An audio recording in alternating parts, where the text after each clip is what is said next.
नमस्कार दोस्तों, जय सिया राम। दोस्तों, ये बात आज से 7 साल पहले यानी कि साल 2016 की है, जब मैंने 12वीं पास करके कॉलेज में कदम रखा था और बीए की छात्रा बनी थी। तब क्योंकि पूरा विद्यालय आज की तरह ही सेक्युलर हुआ करता था। जी हाँ, मेरे पिता की जागीर नहीं थी ना कि मैं उस कॉलेज में जाकर सनातनी बनकर जा सकती थी।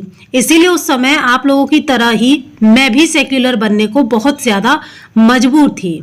अब क्योंकि मैं बीए में थी तो मेरे विषय वही थे जिन्हें या तो देश के वामपंथी या गद्दारों ने लिखा है, या फिर मैं पढ़ रही थी पश्चिमी सभ्यता पर आधारित विषय, जिनका शायद हमारे देश की वास्तविक व्यवस्था से कोई लेना देना नहीं था। अब आप लोग समझ सकते हैं कि मेरे विषय क्या रहे होंगे। फिर भी जिक्र हुआ है तो आपको बता ही देती हूँ कि मैंने विषय इतिहास और राजनीति शास्त्र लिया था, और दोनों ही विषय मैंने भारत और हिंदुओं के विरुद्ध ही पढ़े थे।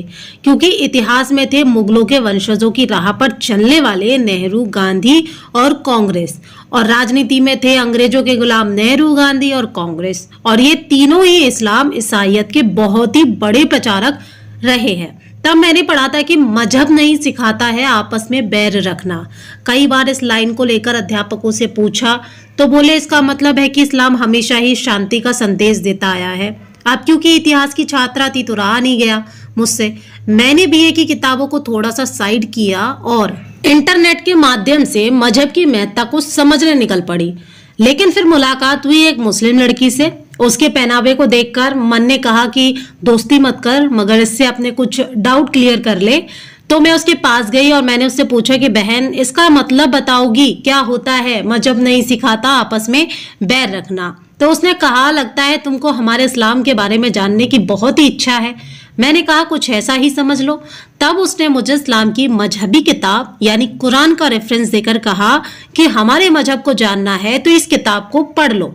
अब मैंने उस मजहबी कट्टरपंथ वाली किताब में क्या क्या पढ़ा वो मैं आपके साथ इस वीडियो में शेयर करने जा रही हूँ, जिसे पढ़ने के बाद मेरे विचार सिर के बल पलट गए। और मेरे विचारों के पलटने का कारण इस्लाम की कुरान में लिखी ये आयतें थी। अब अगर आप लोगों ने इस्लाम की कुरान, पवित्र कुरान अगर आपने पढ़ी होगी या उसके बारे में थोड़ा कुछ भी सुना होगा तो आपको पता होगा कि कुरान में 114 सूरह हैं और कुरान में 6236 आयतें हैं।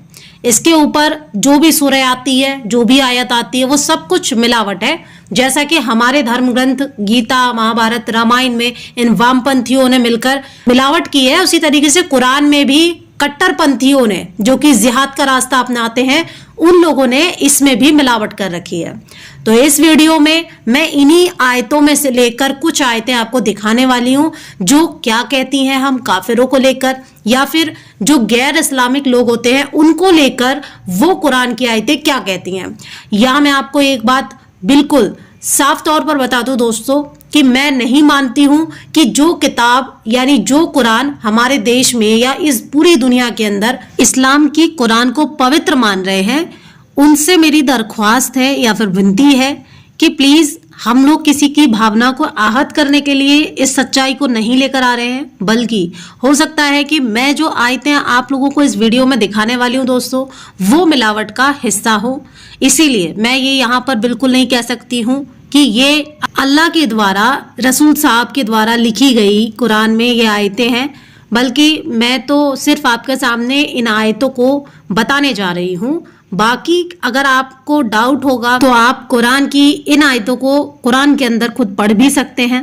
तो चलिए बताते हैं। सबसे पहले जो आयत है उसके बारे में आपको बताते हैं इस वीडियो के अंदर। सूरा आयत 2:98, इसके अंदर लिखा हुआ है कि अल्लाह गैर मुसलमानों का शत्रु है। सूरा आयत 3:85 में लिखा हुआ है कि इस्लाम के अलावा कोई अन्य धर्म या मजहब स्वीकार नहीं करना चाहिए। सूरा आयत 8:12 में लिखा गया है कि इस्लाम को इनकार करने वालों के दिलों में अल्लाह खौफ भर देगा और मुसलमानों तुम उनकी गर्दन पर वार करके उनका अंग अंग काट देना। सूरा आयत 3:118 में लिखा है कि केवल मुसलमानों को ही अपना अंतरंग मित्र बनाओ। सूरा आयत 3:28 और 9:23 में लिखा हुआ है कि गैर मुसलमानों को दोस्त ना बनाओ। सूरा आयत 8:39 में लिखा है कि गैर मुसलमानों से तब तक युद्ध करो जब तक कि अल्लाह का दीन पूरी तरह कायम ना हो जाए। सूरा आयत 22:30 में लिखा है कि मूर्तियां गंदगी हैं।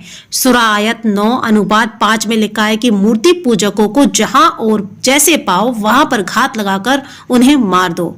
सूरा आयत 33:61 में लिखा है कि मुनाफिक और मूर्ति पूजक जहां भी पकड़े जाएंगे बुरी तरह कत्ल किए जाएंगे। सूरा आयत 3:62, 2:255, 27:61 और 35:3 में लिखा है कि अल्लाह के अलावा कोई अन्य प्रभु पूज्य नहीं है।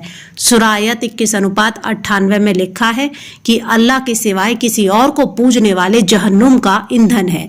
सूरा आयत 9:28 में लिखा है कि मूर्ति पूजक नापाक यानी अपवित्र होते हैं। सूरा आयत 4:101 में लिखा है कि काफिर तुम्हारे खुले दुश्मन है। सूरा आयत 9:123 में लिखा है कि काफिरों पर जुल्म करो।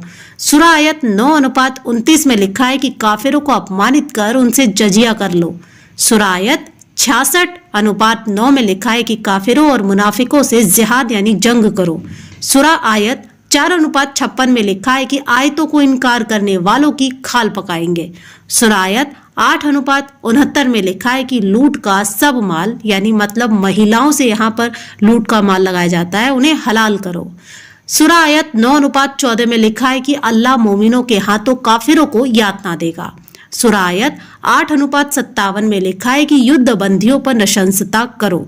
सूरा आयत 32:22 में लिखा है कि इस्लाम छोड़ने वालों से बदला लो यानी उन्हें मार डालो। अब इतना जानने के बाद जो लोग कहते हैं कि कोई भी मजहब गलत नहीं सिखाता, असल में उन्होंने कुरान कभी पढ़ी ही नहीं। वास्तव में कुरान ही आतंकवाद की जड़ है। अगर मैं ऐसा कहूं तो इसमें भी कोई अपराध वाली बात नहीं है। और ये वाक्य मेरे नहीं स्वयं एक मुस्लिम समाज की विद्वान महिला तस्लीमा नसरीन के हैं। जिन हिंदुओं को मेरे बताए रेफरेंस में विश्वास ना हो तो वो कुरान डाउनलोड कर ले और मेरे रेफरेंस को चेक कर ले, क्रॉस चेक कर ले, और मुसलमानों को इसमें कोई गलती नजर आए तो वो मुझसे बेझिझक कमेंट बॉक्स में बता सकते हैं कि यहाँ मैंने बोलने में या बताने में गलती कर दी है। वरना ये जो कन्हैया कुमार जैसे जो लोग हैं या फिर ये जो अंधे सेक्युलर लोग हैं, आधी अधूरी जानकारी लेकर समाज में भ्रम फैलाया करते हैं, इनसे निवेदन है कि जब जिस चीज का ज्ञान ना हो तो लोगों में झूठा भ्रम ना फैलाएं और किसी भी मजहब पंथ समुदाय को यूं ही बेवजह दुनिया में लोगों के ऊपर हावी करने में अपना बढ़ चढ़कर योगदान ना दें।